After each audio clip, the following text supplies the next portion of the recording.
Shalom, selamat pagi Bapak Ibu Saudara-saudari dimanapun berada. Sebelum kita memulai aktivitas kita, mari kita luangkan waktu kita sejenak, teduhkan hati kita dalam doa dan merenungkan firman Tuhan. Hari ini, hari Rabu tanggal 9 April tahun 2025, saya Pendeta Wanti akan mengajak kita untuk merenungkan firman Tuhan dalam renungan harian Resort GKE Pulang Pisau. Sebelumnya mari kita berdoa. Tuhan Yesus, kami datang kepadamu, mengucap syukur atas hari yang baru, kesempatan yang baik yang Tuhan kembali anugerahkan bagi kami. Berkatilah kami yang saat ini merenungkan firman Tuhan. Di dalam nama Tuhan Yesus Kristus firman yang hidup, kami berdoa dan mengucap syukur. Amin. Firman Tuhan dari Injil Lukas, pasal 18 ayat 31 sampai ayat yang ke-34, dengan judul pemberitahuan ketiga tentang penderitaan Yesus. Demikian firman Tuhan, saya bacakan. Yesus memanggil ke-12 muridnya, lalu berkata kepada mereka, "Sekarang kita pergi ke Yerusalem dan segala sesuatu yang ditulis oleh para nabi mengenai Anak Manusia akan digenapi. Sebab ia akan diserahkan kepada bangsa-bangsa yang tidak mengenal Allah, diolok-olokkan, dihina dan diludahi, dan mereka menyesah dan membunuh dia. Dan pada hari ketiga ia akan bangkit. Akan tetapi mereka sama sekali tidak mengerti semuanya itu. Arti perkataan itu tersembunyi bagi mereka dan mereka tidak tahu apa yang dimaksudkan."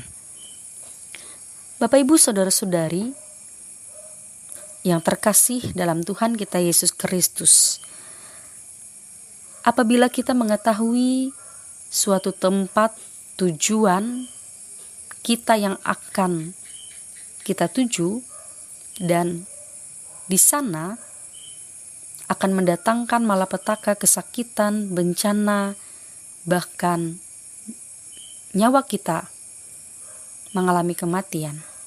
Apakah kita akan tetap pergi ke sana? Sekalipun kita tahu kalau Tuhanlah yang menyuruh kita untuk pergi ke sana. Mari cobalah kita tanyakan pada diri kita sendiri. Barang tentu akan ada banyak orang yang akan menolak, menghindar, bahkan mengatakan tidak mau.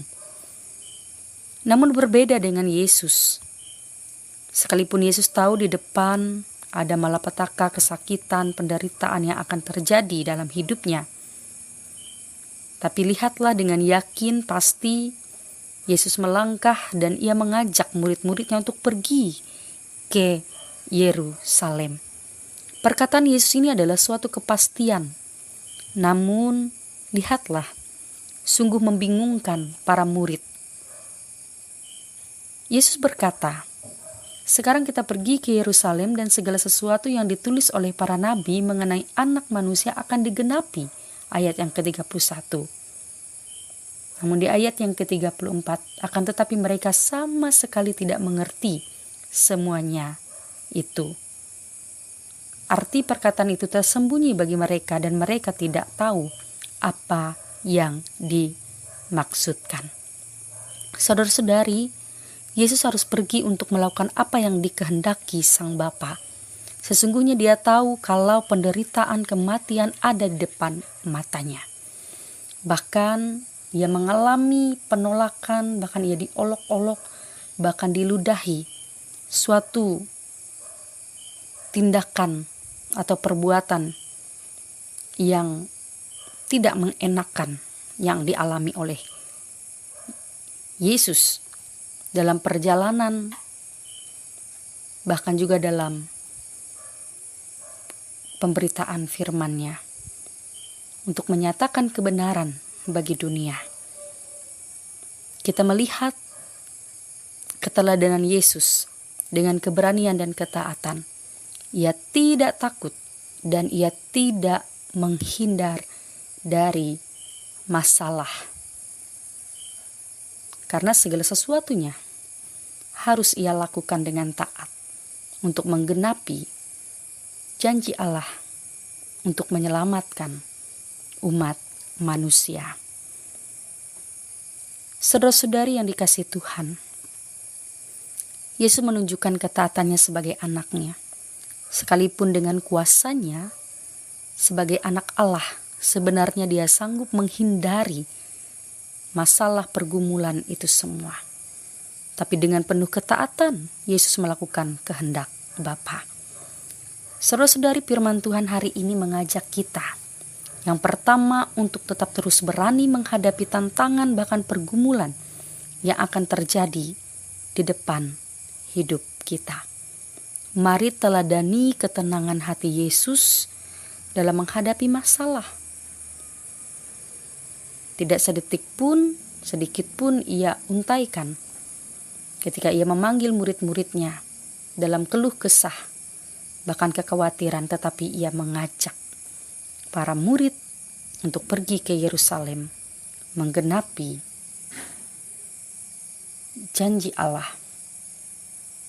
mengenai anak manusia. Yang kedua, mari kita tetap percaya dalam situasi bagaimanapun keadaan dan keberadaan kehidupan kita. Karena yang pasti Tuhan tetap bersama dengan kita. Tetaplah tunjukkan ketaatan kita kepada Tuhan. Karena ketaatan kita akan mendatangkan pengertian yang baik akan iman kita, percaya kita pada karya Allah. Dan mendatangkan sukacita. Dan dengan ketaatan kita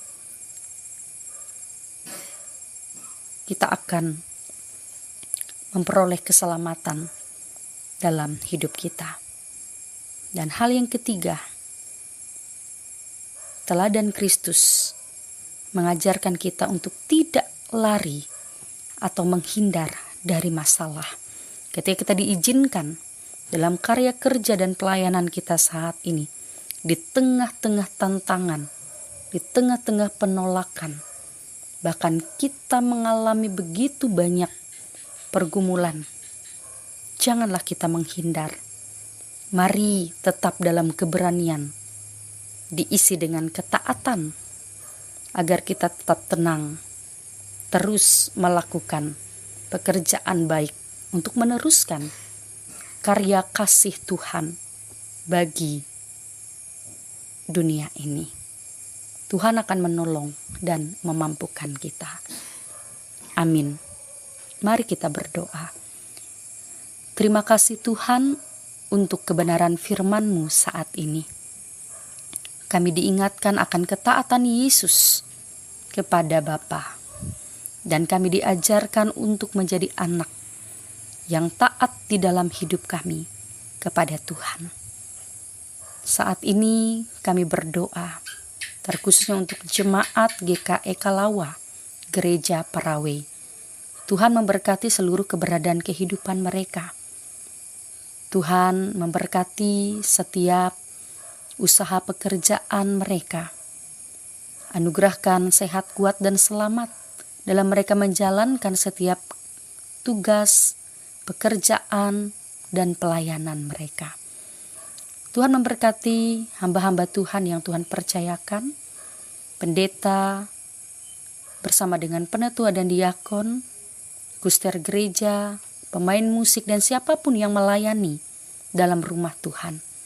Tuhan pakai mereka menjadi alat perpanjangan tangan Tuhan dengan terus taat, setia, dan sukacita melayani Tuhan dan jemaat. Kami doakan jemaat Tuhan dalam keadaan sakit dan lemah. Tuhan kuatkan, pulihkan, dan sembuhkan mereka. Dalam tangan kasih Tuhan, kami serahkan setiap penata layanan program jemaat Tuhan yang ada di Jemaat GKE Kalawa, agar boleh terlaksana dengan baik untuk kepujian dan kemuliaan bagi nama Tuhan. Terima kasih Bapa. Kami serahkan seluruh kehidupan kami, saudara-saudari kami dimanapun berada yang mendengarkan firman-Mu. Kami sungguh dikuatkan dan mampukan kami untuk menjalani kehidupan dalam kebenaran-Mu. Di dalam nama Tuhan Yesus Kristus, kami berdoa demikian. Bapa kami yang ada di sorga, dikuduskanlah nama-Mu. Datanglah kerajaan-Mu, jadilah kehendak-Mu di bumi seperti di sorga. Berikanlah kami pada hari ini makanan kami yang secukupnya, dan ampunilah kami akan kesalahan kami, seperti kami juga mengampuni orang yang bersalah kepada kami. Dan janganlah membawa kami ke dalam pencobaan, tetapi lepaskanlah kami daripada yang jahat, karena Engkau punya kerajaan dan kuasa dan kemuliaan, sampai selama-lamanya. Amin.